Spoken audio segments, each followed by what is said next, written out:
Hello mystery के चाहने वालों, चलो एक पुराने हवेली की डरावनी कहानी में गहराई से उतरते हैं जो बीते हुए समय के राज अपने भीतर छुपाए हुए है।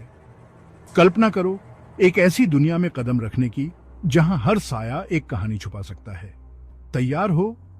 चलो मिलकर इस भूतिया हवेली और उसके गुप्त सुरंगों के रहस्य को सुलझाते हैं। यह सब तब शुरू हुआ जब राजेश बिना किसी सुराग के गायब हो गया। आखिरी बार उसे कहां देखा गया था? विलेज के किनारे उस प्राचीन हवेली में। उसकी बहन आरती, जो एक दृढ़ निश्चयी पुलिस अधिकारी थी, उसने राजेश की तलाश का जिम्मा अपने ऊपर ले लिया। जैसे ही आरती उस हवेली में कदम रखती है, एक खौफनाक सन्नाटा उसे अपने आगोश में ले लेता है। राजेश के नक्शे कदम पर चलते हुए उसे धूल से भरे फर्नीचर और दीवारों से घूरती हुई तस्वीरें दिखाई देती हैं। यहीं पर उसे एक पुरानी डायरी मिलती है, ठीक वही जिसे राजेश ने देखा था।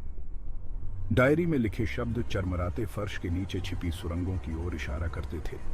हाथ में टिमटिमाती मशाल लिए आरती उस संकरी सुरंग में उतरती है जहां अंधेरा लगभग छुआ जा सकता है। सुरंग के अंत में एक तिजोरी रखी थी, ठीक जैसा राजेश ने बताया था, लेकिन इस बार उसके बगल में एक मिस्टरीजमयी डिब्बा पड़ा था। अंदर एक जंग लगी चाबी और हवेली के भीतर एक और गुप्त मार्ग को दर्शाने वाला एक पुराना मैप।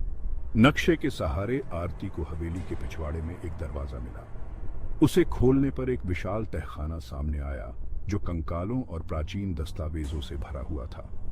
इन डरावनी अवशेषों के बीच एक और तिजोरी ने उसकी नजर पकड़ी। उसे खोलते हुए उसे एक पुराना पत्र मिला जिसमें लिखा था, हवेली के सबसे बड़े रहस्य को जानने के लिए हर आगंतुक को अपने डर का सामना करना होगा। जैसे ही आरती पढ़ती है, उसे लगा जैसे तहखाने की दीवारें रहस्य बयां कर रही हों। छाया से एक छिपा हुआ दरवाजा निकला। इसके पार एक भव्य कमरा था जिसके बीच में एक पत्थर की मेज थी, जिसके ऊपर एक सुनहरी किताब रखी थी जिसमें हवेली के इतिहास और मिस्ट्रीजों का विवरण था। किताब में एक मिस्ट्रीजवादी की कहानी थी जिसने अपने गुप्त अनुष्ठानों के लिए इस हवेली का निर्माण किया था, लेकिन एक अनुष्ठान के दौरान उसे अपनी मौत मिली। ऐसा लगता था कि उसकी आत्मा अभी भी हवेली में भटक रही है। इसके रहस्य